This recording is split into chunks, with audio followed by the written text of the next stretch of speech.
Allô Top Top Mom! Aujourd'hui, ton épisode numéro 52, mais aussi le premier épisode pour 2026. Je jase avec Geneviève, psychologue en périnatalité, pour démystifier une fois pour toutes la santé mentale des nouvelles mamans. On respire, on normalise et surtout, on déculpabilise. Let's go, c'est parti! Bienvenue sur ton balado Feel Good du Motherhood. Top Top Mom et compagnie, parfois drôle, parfois touchant, mais certainement toujours pertinent et inspirant. Il n'y a pas un meilleur son pour t'accompagner pendant une sieste poutine ou pour te rappeler que la meilleure des mères pour ton enfant, c'est toi. Bienvenue Top Top Mom dans ce premier épisode de l'année 2026. J'espère que votre année 2026 démarre avec des nuits paisibles, de la santé et pas trop de petits nez qui mouchent. Puis pour ma part, je commence ça en beauté avec Geneviève, psychologue qui va venir nous rassurer en tant que nouvelle maman parce que on sait que la matrescence est parfois un parcours autant challengeant que merveilleux. Alors bonjour Geneviève, bienvenue sur le balado Top Top Mom et compagnie. Merci beaucoup, Mathia. Je suis super contente d'être là. Alors, pour celles qui ne te connaissent pas, on va commencer par tout bon balado qui se respecte. Qui es-tu et pourquoi es-tu devenue psychologue? Parce que je pense que tu as quand même une spécialité en périnatalité, si je me trompe pas. Oui, effectivement. En fait, oui, je suis psychologue, moi, depuis 2014 officiellement. J'ai pas toujours été en périnatalité, mais c'est vraiment les beaux hasards de la vie qui me font que j'en suis là aujourd'hui. À un moment donné, j'ai commencé en CLSC, je vais faire ça très rapide, là, mais j'ai commencé à travailler en CLSC, pas du tout, on est loin de la maternité, mais j'ai vraiment apprécié cette expérience-là, mais à un moment donné, je me disais, non, moi, je finirais pas mes jours dans un CLSC en tant que psychologue, fait que j'ai voulu faire ma pratique privée, puis j'ai eu l'invitation de cette clinique Hormona qui ouvrait, en fait, en 2019, et qui cherchait une psychologue. Puis il y a une fille qui a pensé à moi, donc je suis allée voir Hélène, qui est la propriétaire, puis finalement, ça fait que je fais partie de cette équipe-là depuis, j'ai pris une petite pause pendant quelques années, mais depuis 2019, je travaille principalement dans cette clinique-là où on adresse les questions de la périnatalité, de la fertilité, tout ce qui est la santé hormonale. Et j'ai développé par le fait aussi d'être maman, finalement, un grand intérêt envers cette clientèle-là, puis ces problématiques-là de la périnatalité. Oui, Ouais. parce que tu es toi-même maman de un enfant? Une fille qui est rendue du corps, qui grandit là, mais on arrive bientôt à 10. Mais oui, je suis maman, j'ai connu l'expérience de la maternité. Donc, moi, tu sais, c'est comme si, à travers cette expérience-là, je peux aussi vraiment connecter avec la maman qui vit ces difficultés-là parce que j'ai rencontré l'expérience personnellement aussi. Oui, parce qu'on a beau parler de la maternité quand on l'a pas nécessairement vécu. Moi, il y a des affaires qui me font bien rire sur les réseaux sociaux. Là, c'est avant d'être parent, je m'étais juré que mon enfant ne mangerait jamais de cochonnerie. Et là, maintenant, je le regarde s'empiffrer de chocolat et de goldfish tout en même temps, juste pour avoir 5 minutes pour moi. Là. Fait que oui, effectivement, c'est sûr et certain que ça peaufine quand même ton offre de service. Puis c'est drôle parce que je t'écoute parler. Puis dimanche soir dernier, j'étais à un souper de famille.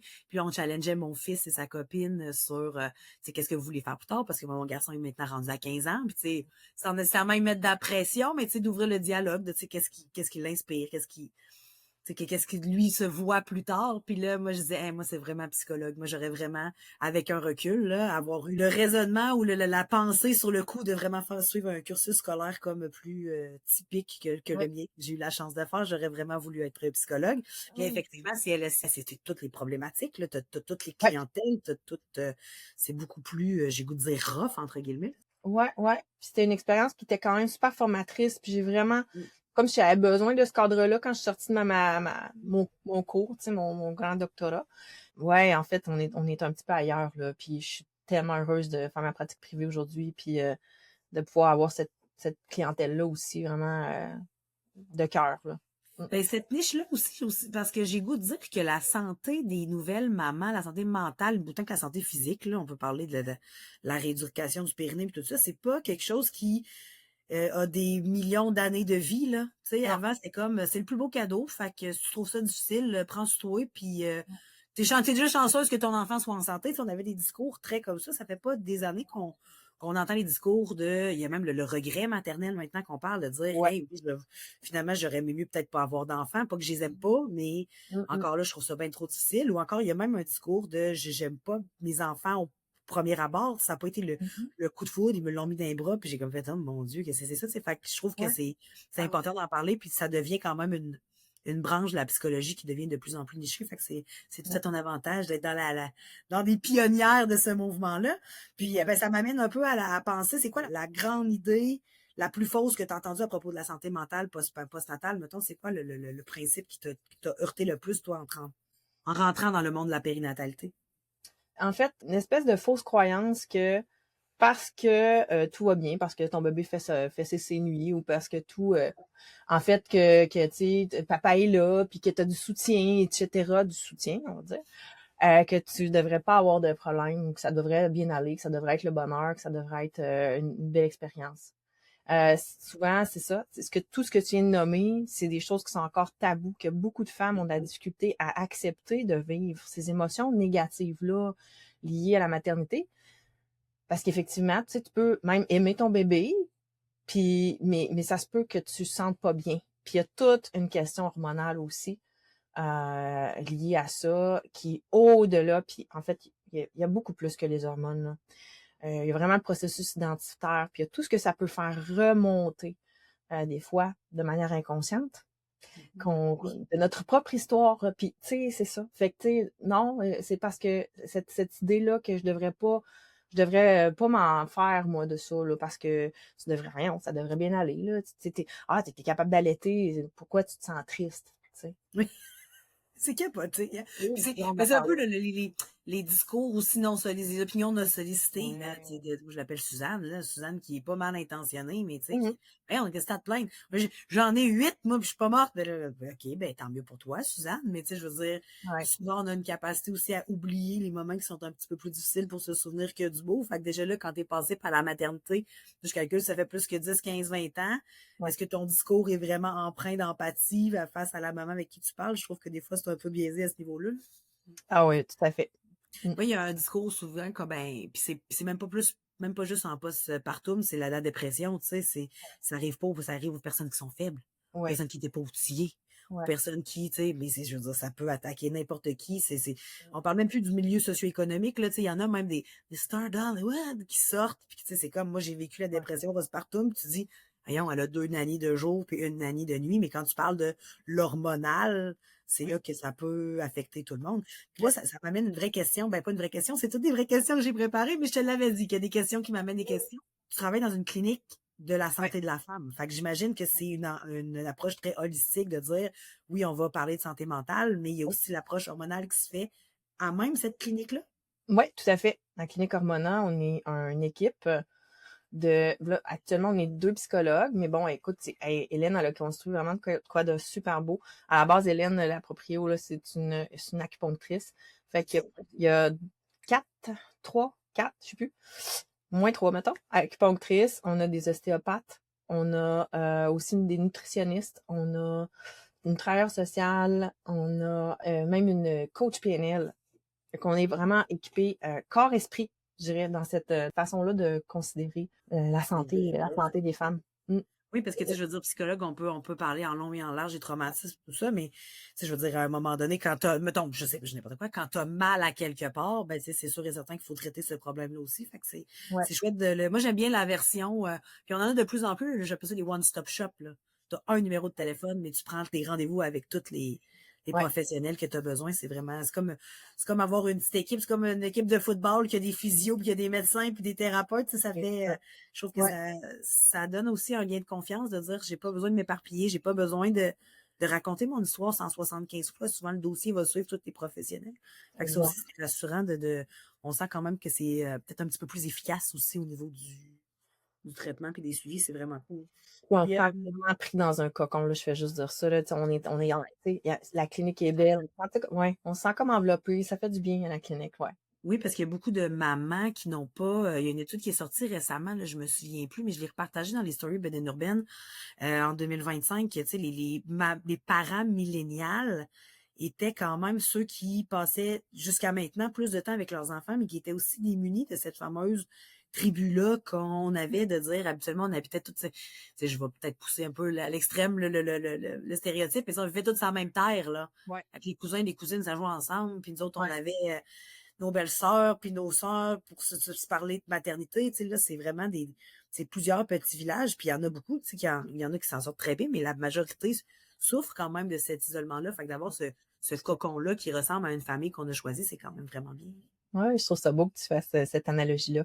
Ouais, mais c'est vrai moi, je parle beaucoup de la tribu bienveillante quand on parle de sommeil, là, de dire, tu sais, des fois, la solution sommeil, c'est pas de faire dormir ton bébé, c'est la fatigue parentale qu'il faut régler par, on va aller chercher de l'aide pour que tu puisses te reposer puis être capable de réagir avec ton enfant adéquatement. Fait que je trouve que c'est quand même important d'en parler que ça prend un village pour éduquer un enfant. Je trouve que c'est pas juste une quote sur Internet, là. On devrait vraiment la partager, que Eh c'est ben, quand même une façon d'alléger un peu cette expérience du motherhood, là.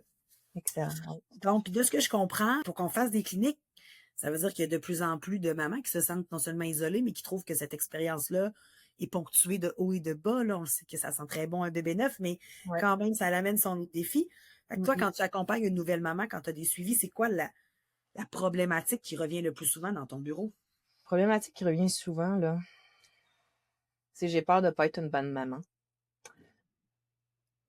Ça revient souvent, ça. OK. Et des fois, en fait, ce qui m'amène souvent à me questionner, c'est je veux pas reproduire. Tu sais, souvent ouais, on porte Ouais. des blessures en lien avec notre propre maternité. Puis ça, c'est pas nécessairement facile. Ça, je le nomme aujourd'hui, puis je sais que c'est pas évident d'entendre ça. Puis des fois, le reconnaître aussi. Puis sans blâme aux mamans des femmes qui sont mamans aujourd'hui, ils étaient pas outillés, ils ont manqué, ils viennent de familles nombreuses. Souvent, il y a eu des traumatismes, en fait. Puis là, la maman, elle se retrouve maman. Puis elle se dit, mon Dieu, je vais être capable, moi, de faire quelque chose d'autre. Tu sais, moi, j'ai la chance d'être née. C'est même pas juste une bonne étoile, là. C'est une excellente carte du ciel. J'ai eu des parents extraordinaires, puis une enfance. Puis moi, c'est drôle, j'avais un peu cette pression-là. Est-ce que je vais être à la hauteur? C'est Des fois, je pognais les nerfs après mon fils, puis je me disais, ça, ma mère, elle a jamais fait ça. ah, C'est ça. Mais tu sais, fait que des fois, l'inverse est aussi vrai. Mais ben oui. c'est quand même triste de penser que des mamans, des parents qui ont vécu justement dans des situations comme ça, puis de pas se sentir à la hauteur, c'est capoté. Moi, j'aurais pensé que justement, quand tu l'avais vécu, ce Mhm. parent-là n'était pas à la hauteur, que tu te serais dit, anyway, je peux pas faire pire, tu sais, mais non, c'est des traumatismes qui viennent de loin quand même. Ben, ça peut être une façon, mais je pense que ces femmes-là que tu nommes, qui peuvent se dire ça, ils viennent pas me voir. Ouais, Tu c'est vrai. comprends? Yes. Fait que tu vois, mais effectivement, mais je pense que oui, ça peut être une façon de coper, de faire avec les héritages qu'on a reçus, mais il y a des fois où on n'a pas les outils. Est-ce que c'est plus que ces personnes-là qui sont capables de relativiser puis qui sont capables de se dire justement je peux pas faire pire, on parlerait d'autocompassion, quelque chose comme ça, Oui, ça peut. En tout cas, il y a des stratégies, il y a des ressources, il y a quelque chose qui fait que la personne est en mesure d'aller chercher cette force-là à l'intérieur d'elle-même pour avancer. Il y a une résilience. ouais. Puis, puis pour être en mesure de pas laisser, disons, l'impact du vécu prendre le dessus. Mais des fois, ce qui arrive, c'est qu'une femme peut être super résiliente toute sa vie, puis à un moment donné, ben, arrive la maternité, ou des fois, c'est une deuxième maternité, Ouais. hein? Puis là, oh, là, il y a quelque chose qui remonte, il y a quelque chose qui s'écroule, puis là, ben, il y a une vulnérabilité qui vient à la surface, puis qui doit être considérée à ce moment-là. Mais oui, ça peut être une façon ouais, vraiment je pense qu'on est tout outillés. On a tous les outils. Des fois, on a juste perdu le chemin pour aller les chercher, Ouais. pour les utiliser. Hein? Puis est-ce que c'est le genre de thérapie qui pourrait se faire en amont? En ce sens que, est-ce que je pourrais, pendant ma grossesse, dire, tu sais, moi, mon enfance, c'était un peu, c'était pas le top, j'ai pas des si bons souvenirs de mon enfance. Est-ce que je peux consulter en amont ou Mhm. est-ce que tu trouves vraiment avoir le choc de la réalité de la maternité, d'avoir ton enfant dans les bras Ben, pour commencer cette thérapie-là? Selon toi, là. ouais, selon moi, ben oui, ça peut se faire en amont. Définitivement. Seulement, des fois, ça prend le choc de la réalité, comme tu dis, pour aller rencontrer ce qui va suffisamment déclencher de souffrance pour dire, ben là, j'ai besoin d'aide. Mais oui, tu sais, une maman qui aurait l'awareness, la compréhension aujourd'hui, ouais, attends, là, je pense qu'il y a quelque chose, puis là, ça fait longtemps que une maman enceinte, là, mettons, là, qui dit, oh, ouais, je pense qu'il y a des choses à adresser. Ah oui, ben oui, c'est sûr. Puis moi, ben, je dis, écoute, moi, c'est toutes les femmes, les jeunes femmes, parce que je pense que oui, on a pu avoir ta chance, je vais dire, puis avoir grandi sous une bonne étoile, avoir une maison où, tu sais, je me suis sentie aimée, je me suis sentie reconnue, j'ai tout ce que, comment dire, j'ai eu tout ça, ce dont j'avais besoin pour me construire en tant qu'individu. Tant mieux, mais c'est pas le cas de tout le monde, malheureusement. Et si on pouvait prendre tous ces gens-là là, qui veulent éventuellement fonder une famille, puis on fait le travail, là, moi, c'est comme ma vision utopique. Ouais, tu sais, puis là, on arrive, on est solide, en fait, construite, mais il est jamais trop tard. Tu sais, Oui, même ça, si une maman, il y a une maman qui entendrait ça aujourd'hui puis qui dit, oh my God, tu sais, non, il est jamais trop tard. Il est jamais trop tard, même si ton enfant a 10 ans, même si ton enfant a 15 ans, toi, le travail que tu vas aller faire pour toi, si tu en as des blessures à rencontrer, ben, c'est toujours gagnant, win-win, non? Mmh. Mais ça, on est chanceux aussi parce que, tu sais, ça fait pas des années là, qu'on parle justement de thérapie puis Mm. d'aller voir un psychologue. Tu sais, avant, souvent, et puis c'est ceux qui allaient chez le psychologue, c'était les fous, là. Tu sais, je Eh veux oui, dire, c'était exact. un peu tabou aussi de se dire j'ai consulté. Ben, en fait, les gens n'en parlaient juste pas. Tu sais, t'avais quasiment honte de dire je suis obligée de me rendre aller voir un psychologue. Maintenant, en tout cas, moi, je sais que dans mes années de dating, c'était comme, ah, moi, je rêve de rencontrer un homme qui est allé en thérapie puis qui est capable de parler de tout ça, tu sais.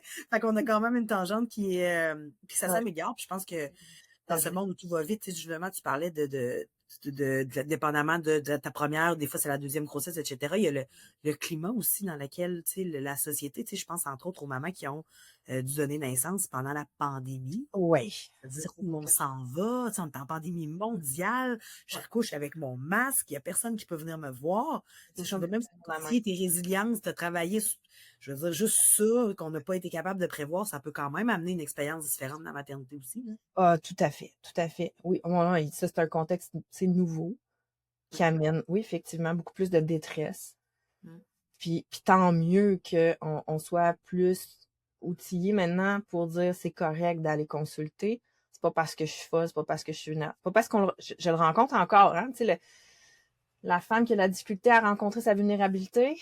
Ouais, Oui, parce qu'on l'homme. on parle de la superwoman qui est capable de tout faire, qui fait des rôtisses de palettes, sa maison est clean, ses enfants sont habillés comme Pinterest, puis en plus, elle a un six-pack, tu sais, mais je veux dire, ça reste que c'est le 1% qui, puis là, maintenant, c'est qu'avec l'intelligence artificielle, on sait même plus si cette personne-là existe réellement ou si c'est juste un robot, fait que c'est difficile, puis, ben, veut pas, l'humain a tendance à se comparer, fait que ça fait partie de la game aussi, mais je pense qu'effectivement, d'avoir de plus en plus de professionnels qui en parlent, Ouais, d'avoir des balados sur les sujets, je pense qu'on va normaliser aussi ouais, cette façon de vivre le motherhood. Puis, tu sais, moi, je me demande où la limite entre le normal puis j'aurais le besoin d'aide, justement, c'est quand est-ce qu'on a un ouais, déclencheur de dire, hey, je m'en sortirai pas, je vais vraiment avoir besoin de quelqu'un pour m'appuyer là-dedans. ouais, ouais. Ben, tu sais, il va y avoir c'est sûr et certain que ça, pour avoir passé par là aussi, il y a une zone, une fenêtre de quand même de vulnérabilité jusqu'après la grossesse et l'accouchement. Oui, Quand il y a le drop d'hormones, tu sais, oui. il y a une espèce, moi je me l'ai senti là, je l'ai senti la baisse, j'ai senti comme un petit, je me sentais plus émotive et tout ça. C'est normal euh, d'être légèrement plus émotive. À un moment donné, c'est quand là, ça devient des pensées, des ruminations que j'appelle, des pensées anxieuses. Par exemple, oh mon Dieu, des flashs de j'ai peur de faire mal à mon bébé. Ça, Mhm. ça c'est un gros red flag. Hein, parce que là, on est dans quelque chose de, oups, attends, et souvent, ça va devenir envahissant aussi, ça va prendre beaucoup de place à l'intérieur, puis ça peut juste, pas tout, ça veut pas dire que ça va s'amplifier nécessairement, mais en fait, on n'est pas dans la normalité ici. Mhm. Ce genre de pensées-là qui peuvent nous traverser. L'impression qu'on n'a pas, on n'y arrivera pas, tu sais, de pleurer plus souvent que moins. Pendant, tu sais, je dirais, il y a les premières semaines après l'accouchement, mais après, mettons que ça fait 2 semaines, là, 4 semaines, là, que t'es devenue maman, puis que tu pleures, tu pleures, tu pleures, puis ça fait juste amplifier tout le temps. C'est un red flag aussi, là.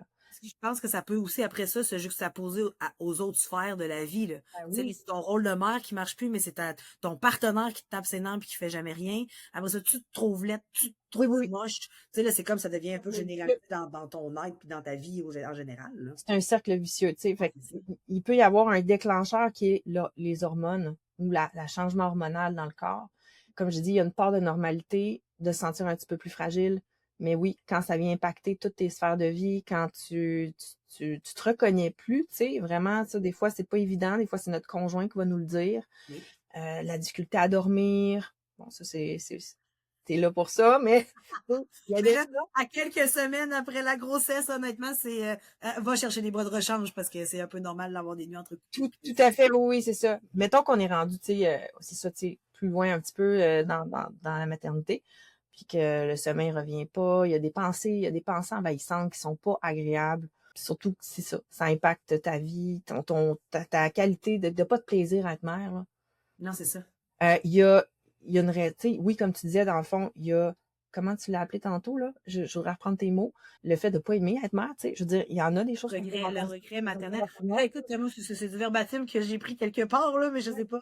Mais je trouve que ça résume bien quand même. J'ai pas exploré en détail ce sujet non plus. Ceci étant dit, tu sais, oui, il y a des choses, c'est comme la matrescence, tu disais, c'est un changement identitaire. On arrive dans une nouvelle réalité pour nous-mêmes. Ça fait vivre des choses qui sont normales, mais ça se peut que tu aies de la difficulté tu sais, comme t'as plus la tête, là, c'est ça, reprendre le dessus, là. Bon, attends pas trop longtemps. Va au moins, tu sais, des fois, ça fait du bien juste d'être, hey, c'est-tu normal? Oui. Tu sais, juste reach out pour dire, c'est normal ce que je vis là ou j'ai besoin d'aide, là? Parce que des fois, il peut y avoir le doute, c'est pas clair. Va consulter. Mais la prévention sera toujours le meilleur des remèdes. Ah Là. oui, moi, D'aller consulter puis qu'elle dise oui, c'est normal. Qu'elle dise, hey, t'aurais donc bien dû venir me consulter avant parce que là, on va voir une boîte de Pandore. Ouais. Et comme tu l'as dit, ben, le manque de sommeil n'est pas un facteur de protection de tout ça, en ce sens que c'est drôle là, parce que j'ai eu une mauvaise nuit avec mon garçon qui est malade récemment. Puis là, je me suis réveillée le lendemain, puis je me sentais vraiment pas moi-même. Puis là, ça me rappelle à quel point je pense que mon métier puis médecine urbaine fait une différence pour la maternité, mais on sous-estime souvent les effets collatéraux d'un manque de sommeil. On va se mettre à paniquer, puis c'est comme, hey, as-tu pensé? Moi, moi, je suis fatiguée. Ben, déjà là, en partant, règle ce problème-là, ou en tout cas, repose-toi au maximum. Puis après ça, si le problème ou la situation perdure, effectivement, de consulter. Puis là, on en a parlé, ben, tu sais, c'est ça, je pense que les émotions contradictoires entre la grossesse puis la naissance, je pense qu'on parle beaucoup du changement hormonal. Moi, je me souviens d'avoir eu un sentiment de vide. La première fois que j'ai pris ma douche puis que mon garçon était né, je me lavais puis je flattais ma bedaine puis j'étais là et je me sens vide parce que moi, j'ai eu beaucoup, beaucoup de plaisir à être enceinte. Je me trouvais tellement belle, je me trouvais ravissante. Je regarde des photos, j'étais enflée de la tête aux pieds. Je ressemblais à Fiona, la femme de Shrek, mais en tout cas, moi, la grossesse, ça a vraiment été un passage vraiment que j'ai adoré. Mais tu sais, pas de nausées, pas de complications, un bébé en santé, tu sais, encore là, fait que j'avais pas à plaindre. Mais après ça, là vient la matrescence. Là, est-ce que tu peux nous expliquer un peu, on a compris l'adolescence. Moi, j'ai 2 pieds dedans en ce moment. C'est très, très, très déstabilisant tout ça. Une chance qu'on les aime. Mais la matrescence, c'est quoi exactement ce phénomène-là? Puis ça fait pas des années qu'on utilise le mot matrescence. Ouais, non, tout à fait. Puis même moi, tu sais, vraiment, en toute transparence, c'est pas quelque chose que j'utilise tant que ça non plus. Ceci étant dit, Est-ce que c'est un concept qui. Ben là, non. S'il existe, c'est parce qu'effectivement, c'est le processus de devenir maman. Ouais. C'est pas le terme, mettons. C'est parce que c'est comme un label que t'aimes pas utiliser? Hey, non, même pas. Non, même pas. Je pense vraiment que oui, je l'ai entendu, tout ça, mais je vais davantage parler de changement identitaire. Je vais davantage parler de la souffrance qui est reliée à toute cette transformation-là, au deuil. Au Parce que, deuil? ben oui, au deuil. Vas-y, Et là, le deuil d'une naissance. Non, mais là, oui, là, vas-y. au deuil de qui t'as été. Ouais. En fait, tu comprends, parce que non, mais c'est vraiment intense là, ce qui se passe. T'sais, on n'en a pas tous toute conscience. Puis c'est OK aussi qu'on n'en ait pas conscience. Mais évidemment, il se passe beaucoup de choses. Un peu comme à l'adolescence, tu le vis, mais tu n'en es pas tant conscient que tu es en train de te transformer, puis qu'il y a quelque chose si on l'a tout, on l'a tout vécu, là, je veux dire, oh, tu sais, mais moi, je me rappelle, oui, je vivais ça, j'étais into it, mais j'étais pas en train de me dire, ah, il semble avoir des changements dans mon corps ou dans mon identité. Non, je le vivais. C'est pareil un peu avec la matrescence, finalement, c'est que tu arrives, mère, mais pendant tout ce temps-là, oui, tu as été en transition. Moi, je trouve que la période de la grossesse, en fait, c'est comme une fenêtre entre deux mondes. Oui. Ouais. Où là, tu sais, il y a eu la femme que tu as été avant, puis surtout je dirais, pour une première grossesse où là, on arrive dans la maternité, là. Évidemment, la deuxième grossesse, on parle moins de matrescence parce que là, on est déjà dedans.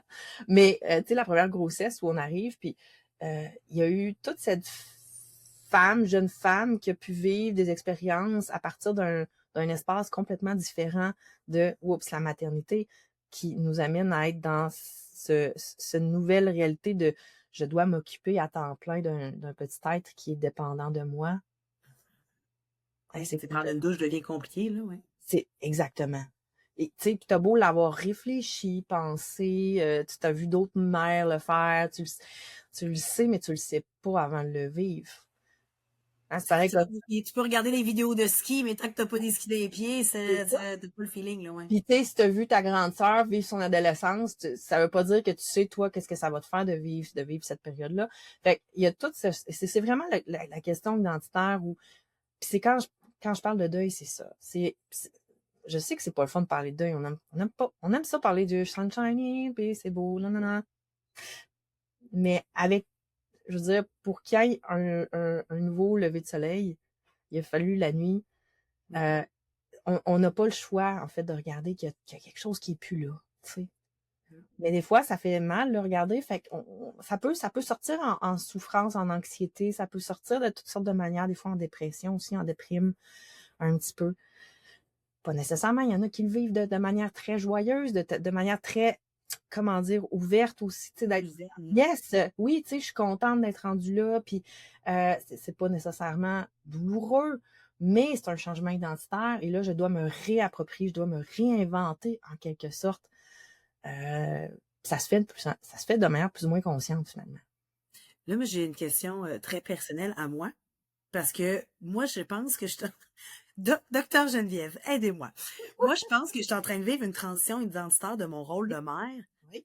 de passer de j'étais la fin du monde pour mon enfant, Oui. qui avait un certain pouvoir autoritaire, Mm-hmm. j'avais une certaine écoute quand moi je donnais des conseils. Et là, maintenant, je dois repenser, puis là, est-ce que ça se peut, ça, une transition identitaire d'une maman qui arrive avec des enfants adolescents? Parce que moi, j'ai l'impression de vivre un deuil de mon rôle de mère, qui est tout aussi important, mais qui a quand même vraiment évolué par rapport à la petite enfance.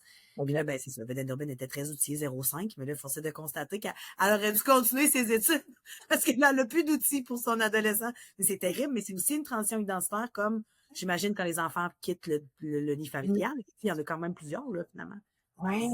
Oui. Hey, quand on regarde ça, là, c'est parce que moi, tu sais, je me rends compte que finalement, j'accompagne dans cette période-là parce que j'accompagne dans les transitions. Oui. Transitions de vie. Puis effectivement, ce que tu dis là, ça en est une grande aussi. Il doit y avoir une redéfinition à chaque transition importante de notre enfant, tu sais. Oui. Il y en a c'est comme si l'enfance, petite enfance, il y a comme un espèce de cocon, ça se divise un peu, mais pas tant que ça. Mais effectivement, avec l'adolescence, je le vois avec la préadolescence qui pointe chez ma fille. Oui. Ça nous amène ailleurs. Puis effectivement, on doit reconnaître ça en dedans de soi aussi. En fait, il y a quelque chose il y a une opportunité. Moi, je vois toujours ça comme des opportunités d'aller rencontrer. Oh my God. Oui, juste d'accueillir. C'est différent, ça change. Je dois laisser aller des choses pour des façons d'être, des façons, oui, comment dire, une relation. Ouais, finalement, c'est la relation qui change, qui se transforme à quelque part. Ouais. Puis il y a aussi le fait que, ben, tu sais, moi, je pense à l'adolescence, c'est sûr que pour la majorité, puis les plus chanceux des adolescents, ils ont quand même cet amour inconditionnel-là d'une maman qui, ben, elle a vécu son adolescence. Puis on en a tellement parlé de l'adolescence, les hormones, la puberté.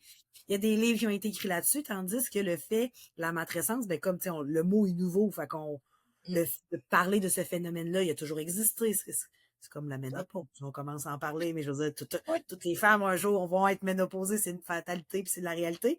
Et tu sais, je trouve que d'avoir justement cet amour inconditionnel d'une maman qui t'aide en tout cas, qui tente de t'aider du mieux qu'elle peut, Jacob Olivier, je t'aime, à traverser et à t'outiller dans cette période-là, tandis que la matrescence, ben, c'est un peu le rôle inverse. Et tu peux toujours aller à ta maman, tu sais, voir ta maman à toi pour, tu sais, ce même processus-là, mais je trouve que c'est un peu le processus à l'inverse. C'est comme si toi, tu devenais le capitaine du bateau, puis que là, tu avais comme plus nécessairement ce point d'ancrage-là pour dire, il y a quelqu'un qui m'aime inconditionnellement, puis il va continuer à me faire un souper. même si je l'ai fait tuer le matin, tu sais. Fait que je pense qu'il y a aussi cette réalité-là de se sentir peut-être un peu plus seul dans ce processus-là. Oui, ouais, c'est important ce que tu nommes là, effectivement. Ça devient encore plus vrai qu'on est adulte. Oui. C'est comme, hein? On a quand même besoin de nos parents, tu sais, dans un monde idéal, nous, on a moins dans cette culture-là. C'est triste quand même, je dirais, là, parce que dans d'autres cultures, tu sais, peut-être tu connais un peu sur le Mexique, ailleurs, Oui, oui, les grands-parents vivent avec les enfants, là. ça a ses bons et ses mauvais côtés, ce n'est pas Oui. que parfait, Non. définitivement. Ceci étant dit, nous, on est dans une culture très, très individualiste. Oui. Puis nos parents, ben souvent, en tout cas, moi, j'entends vraiment souvent ça dans mon bureau. Je le vis malheureusement. Le parent est pris, il y a toutes ses affaires à lui. Donc, la mère, jeune mère, elle a pas tant de soutien que ça. Oui, oui, les retraités, ils n'ont jamais été plus actifs entre une game de pickleball, puis des 5 à 7, puis des voyages. Non, mais c'est vrai. Moi, ma grand-mère, moi, je me souviens que le vendredi soir, mes parents, ils sortaient, ils allaient me porter chez ma grand-maman Lily, puis on avait comme l'impression que Lily, elle était toujours disponible, tandis que moi, mes parents sont encore, il y a 70 ans, sont super actifs, ils voyagent encore. Mon père fait du ski, joue au golf, ma mère a dit le pickleball pour prendre l'exemple de Claire, mais c'est quand même vrai, ça aussi, que cette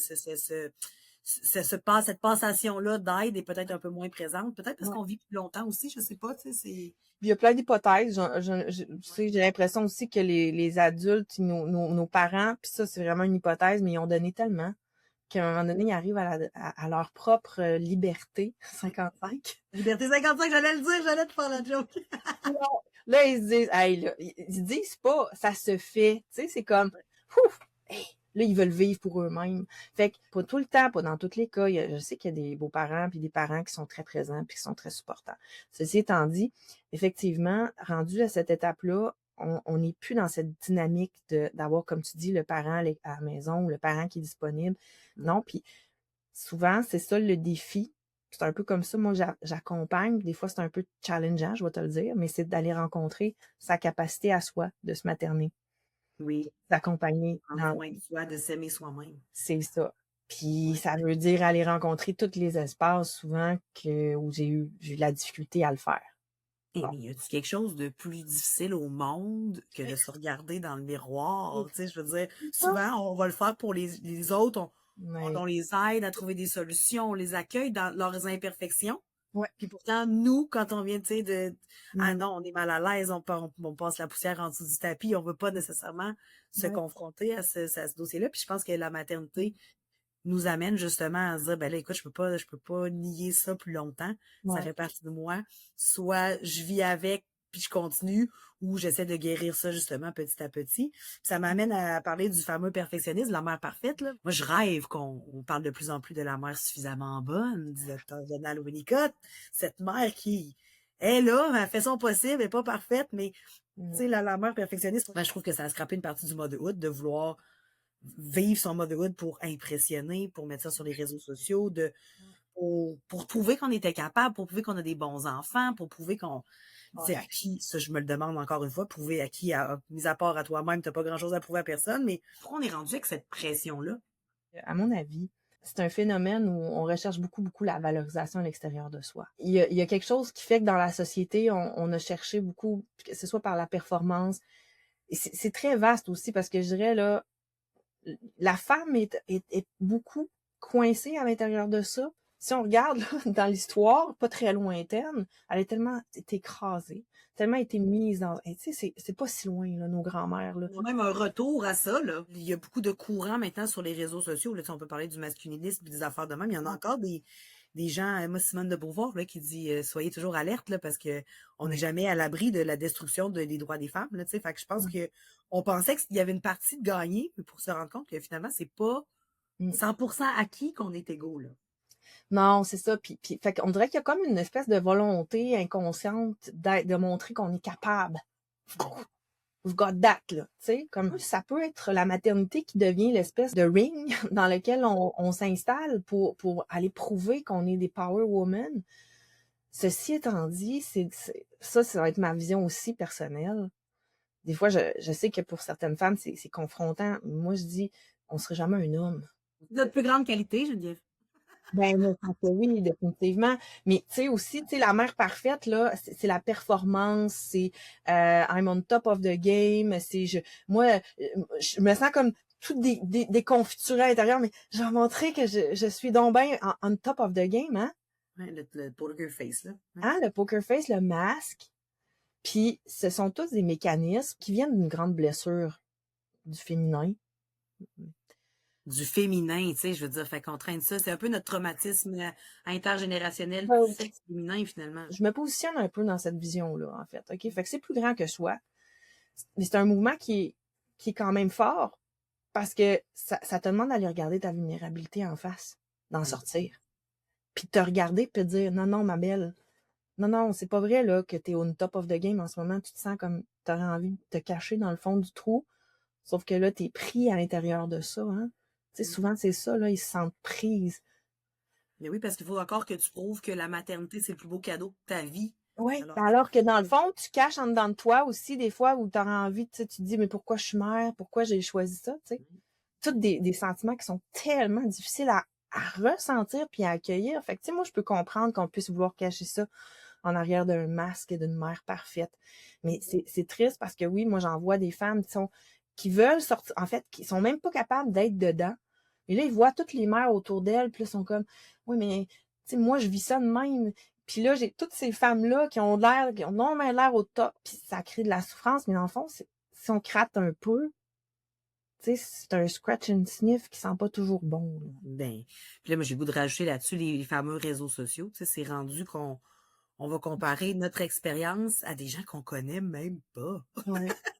C'est juste parce qu'elle a beaucoup, beaucoup, beaucoup d'abonnés. Ben, souvent, on va les aimer par leur caractère, on va les aimer par leur personnalité, mais elle veut pas, à un moment donné, quand elle, tu la vois, qu'elle a le temps de s'entraîner à tous les jours, que, tu sais, que l'on lui disait, là, que les enfants sont habillés style Pinterest, qu'elle a le temps de cuisiner. Ben, tu sais, moi, je trouve que ça, il y en a des influenceurs des créatrices de contenu, excusez-moi, qui commencent à dire, mais tu sais, j'ai de l'aide ou j'ai des boîtes de chef cookie et tout, qui vont parler, justement. Je pense entre autres à Lisanne Nadeau, qui est sortie fin 2025. Elle dit, moi, à l'arrivée de ma deuxième, elle dit, je capote.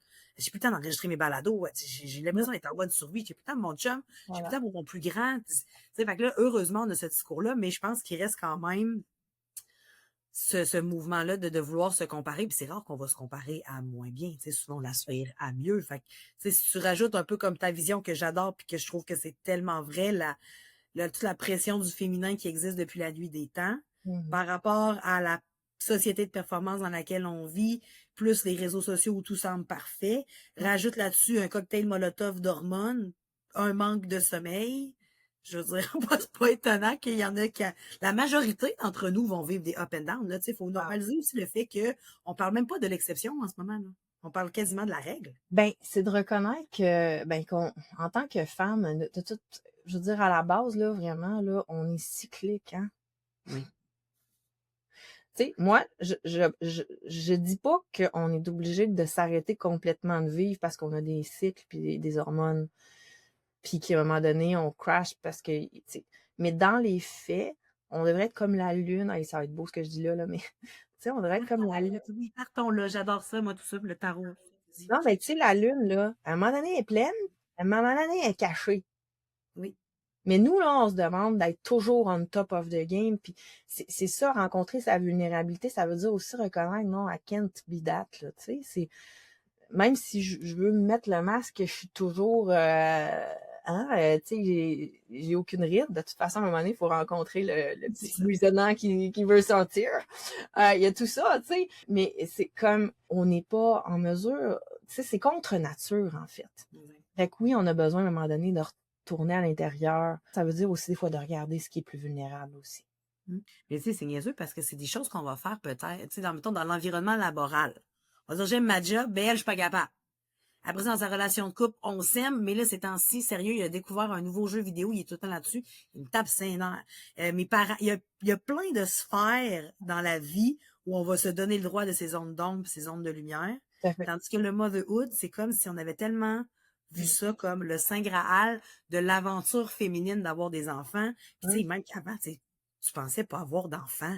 Aïe, aïe, t'étais vraiment, vraiment, t'étais pas dans la norme, là, alors que là, il y en a de plus en plus qui l'acceptent, puis Moi, j'aime bien mieux qu'une femme accepte de pas avoir d'enfants puis qu'elle l'assume que d'avoir des enfants, faire comme tout le monde, qu'elle Oh, se rende compte que finalement, ben, la maternité, c'était pas pour elle. oui, Fait que, tu oui. sais, moi, je pense qu'il y a aussi ce côté-là de dire, on a tellement voulu vendre l'ouverture parfaite qu'on n'est même pas capable d'avouer. Puis, il y a encore des gens qui vont, tu sais, j'en vois des publications, là, des gens de Cassandra Bouchard, là, tu sais, qui trouvent des moments difficiles. Puis, si tu lis les commentaires, il y a des femmes qui répondent de façon très non bienveillante à Oui, ces commentaires-là. Fait qu'on a encore à se battre contre notre propre sexe aussi. Tu sais, des femmes oui, qui vont juger d'autres femmes. C'est ben oui, capoté pareil, là. ben oui, tout à fait. Ben oui, c'est souvent parce que je suis pas capable de reconnaître ce que je vois chez l'autre.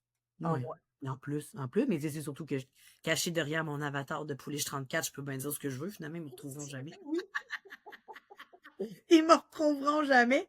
Puis là, ben, parlant de là, on parlait beaucoup de femmes, puis j'espère que ce balado-là, non seulement va déculpabiliser, normaliser tout ça, puis qu'on J'espère. va, ben, ensemble, mais pas peut-être changer le monde, c'est peut-être un peu ambitieux comme projet 2026, ma chère Geneviève, mais au moins ouvrir le dialogue, au moins avoir cette intelligence émotionnelle-là, puis cette intelligence collective-là de respecter chaque maman, parce que, tu sais, encore une fois, il y a des mamans qui se jugent de, hey, tu l'as pas allaité, mais tu sais, je veux dire, Oui. pourquoi? Peut-être déjà pensé poser la question, hein, pourquoi? C'est-tu Oui. parce que c'était pas possible, parce que ça l'appelait pas, parce que son enfant est intolérant en plein de, tu sais, je veux dire, fait que Mm. je pense que d'en parler, ça va faire du bien à Mhm. notre rôle de femme dans la société, mais là, j'aimerais qu'on parle du rôle du partenaire là-dedans, parce que Ouais. tantôt, tu l'as dit, c'est des fois, c'est le partenaire qui va dire, hé, chérie, là, je te reconnais plus, je trouve que tu Ouais. parles beaucoup, penses-tu? Fait que comment un partenaire peut vraiment, mais tu sais, réellement soutenir une nouvelle maman dans tout ça? Tu sais, c'est drôle parce que quand tu dis ça aussi, là, moi, ce que ça évoque, c'est que le partenaire aussi est en train de vivre une grande transition. C'est sûr. On De- sous-estime-tu ça, des fois, Ah oui, on le la sous-estime. patrescence, mettons? Ah ben oui, il y a une patrescence, c'est sûr. C'est sûr. Moi, je pense juste à mon expérience personnelle a posteriori, parce que souvent les hommes n'ont pas appris à nommer vraiment ce qui. Hein, Non, il y en a. en général. Ça devient, je pense, de plus en De plus. plus en plus, mais OK.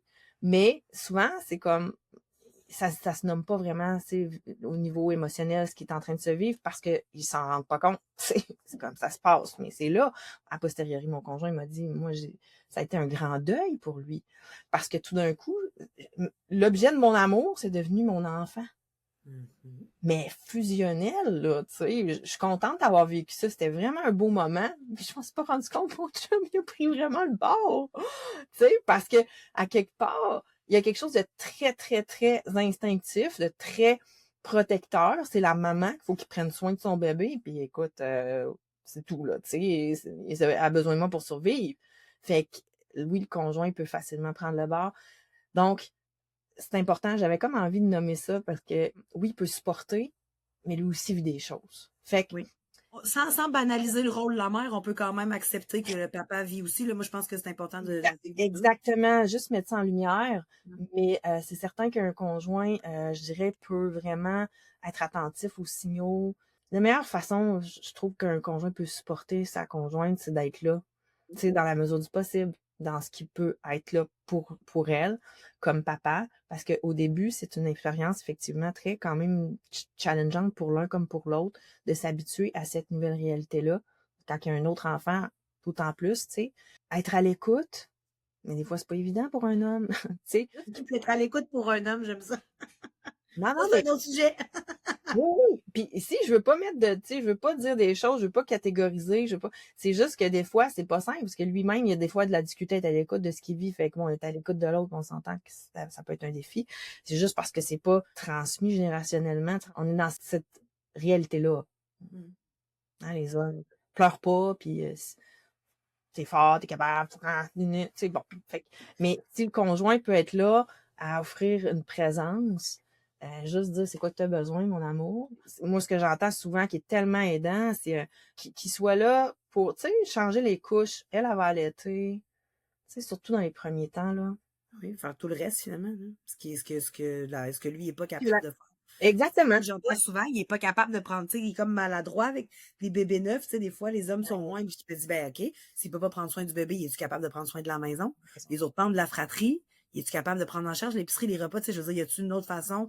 OK, il se sent pas très à l'aise de catiner. Parfait, on faut, comme tu dis, faut reconnaître, il se sent pas à l'aise. Fait qu'on va arrêter d'y pousser l'enfant parce qu'il faut reconnaître son expérience à lui, mais on est-tu capable avec une discussion de dire, ben, regarde, écoute, tu sais, je comprends que tu sois pas à l'aise, mais là, j'ai vraiment besoin d'aide, peux-tu m'aider dans d'autres sphères de la, tu sais, le bébé, oui, mais tu sais, je veux dire, la famille au grand complet ou la maisonnée au grand complet est à considérer aussi, là. C'est là, tu sais, moi, souvent, c'est là des fois où je vois, là où ça va être plus difficile, c'est quand la communication était déjà pas évidente. Ça arrive, tu sais, que oui, on fait des bébés, mais on n'a pas tant appris à communiquer.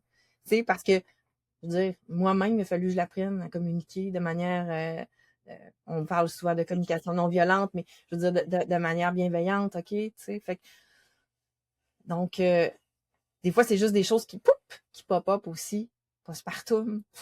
Bon, comment je peux nommer les choses, comment on peut communiquer ensemble, mais c'est toutes des choses qui peuvent s'apprendre justement. Mais des fois, on a des défis, mais si on est capable de nommer ça, de comprendre, puis qu'il est capable de nous entendre dans nos besoins, ben, Mais c'est vrai que quand on a une relation amoureuse, tu sais, qui glisse puis qui est, oh, j'ai le goût de dire comme Travis Kelce et Taylor Swift qui se chicanent pas, puis ça fait 2 ans et demi qu'ils sont ensemble. Là, ça a sorti récemment en 2025 dans les réseaux sociaux. Mais face à part, quand tu as une relation avec deux personnes, on n'a pas nécessairement aussi ce besoin-là d'apprendre à communiquer. C'est comme ça hum, coule de source. oui.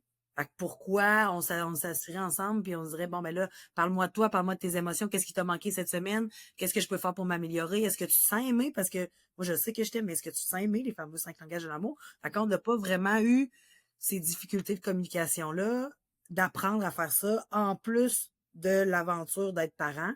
Effectivement, ça amène quand même une complication supplémentaire, j'ai le goût de dire, là. Oui, ça peut être un défi, un beau défi qui se relève, enfin, c'est un défi à relever, mais des Oui. fois qui émerge. Tu sais, c'est ça. Oui, ça peut amener des zones d'ombre qui étaient là dans notre, comme tu as dit tantôt, ombre lumière, tu sais, des zones d'ombre qui étaient là dans notre relation, qui étaient pas visibles parce qu'il y avait pas ce qu'il fallait pour les mettre en lumière, tout simplement.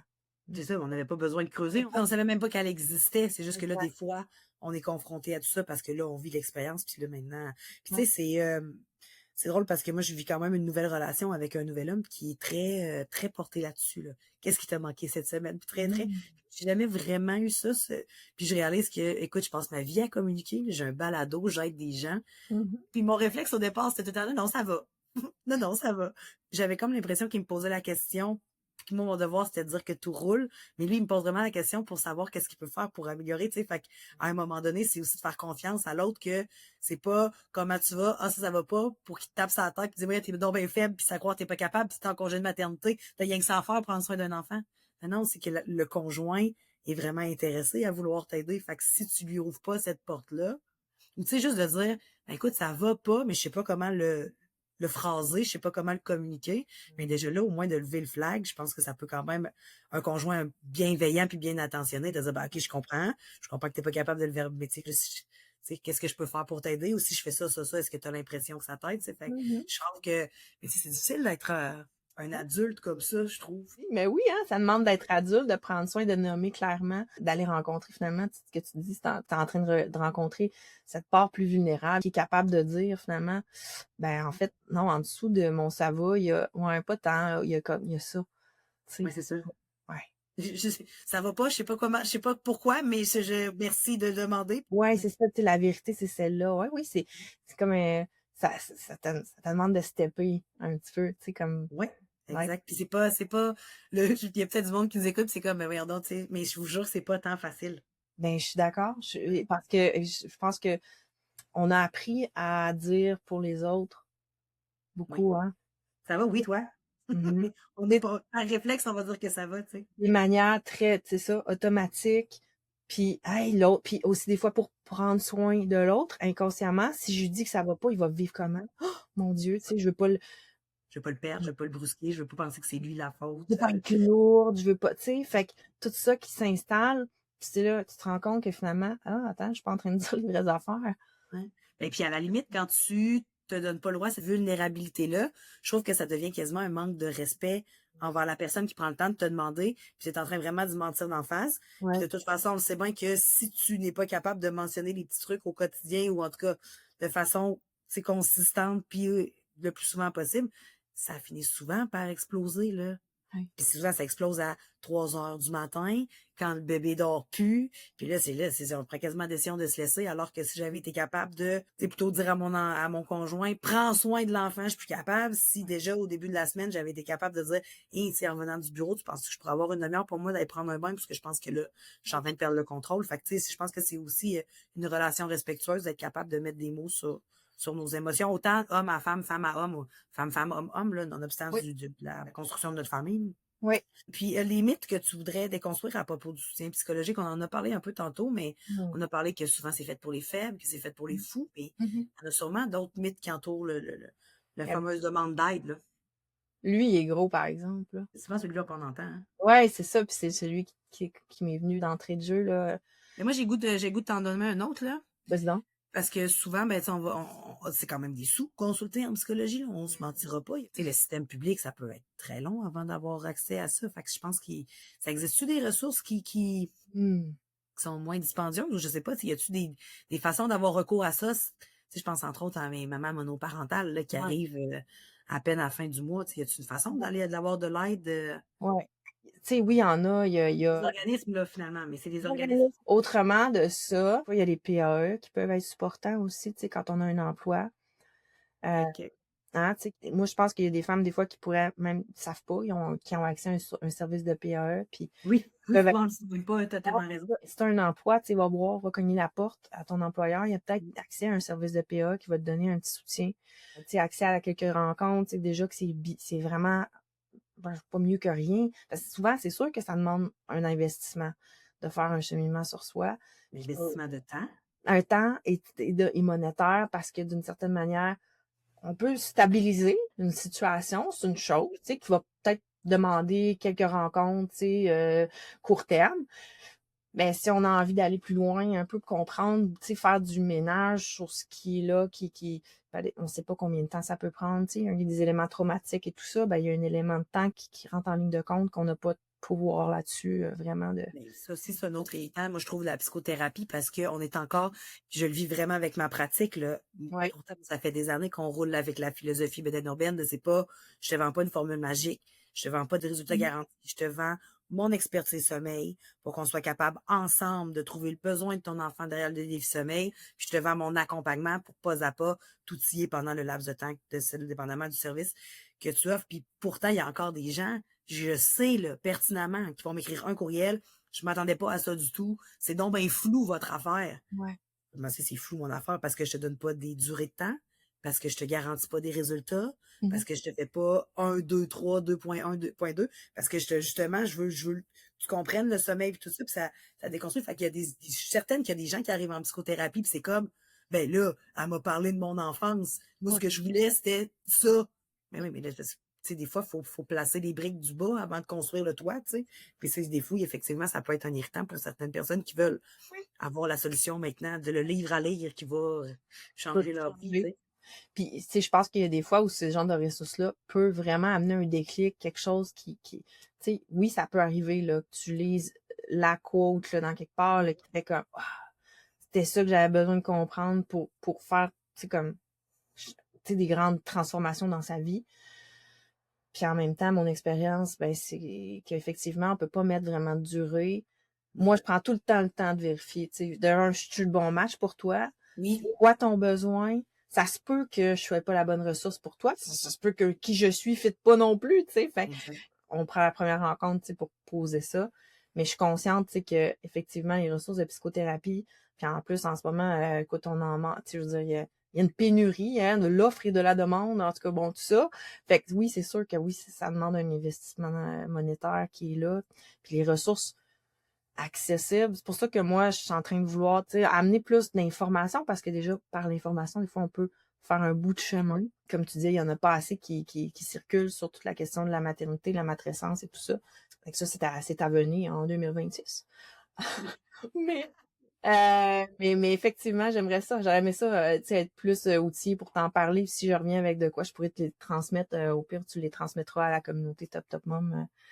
Avec plaisir. De toute façon, je sens qu'avec ce balado-là, c'était la première fois qu'on se rencontrait, mais ce sera pas la dernière. Ah, ce serait pour elle, ça se pourrait. Oui, on adore ce genre de contenu-là. Attends. Et en terminant, ma chère Geneviève, pour terminer avec un peu de douceur que j'espère qu'on a réussi à amener pendant les dernières 60 minutes, de normaliser, puis de pas banaliser justement ce ressenti-là, de dire que c'est normal, que c'est sain d'en parler, puis de demander de l'aide, c'est pas une preuve de faiblesse, mais bien une preuve de courage.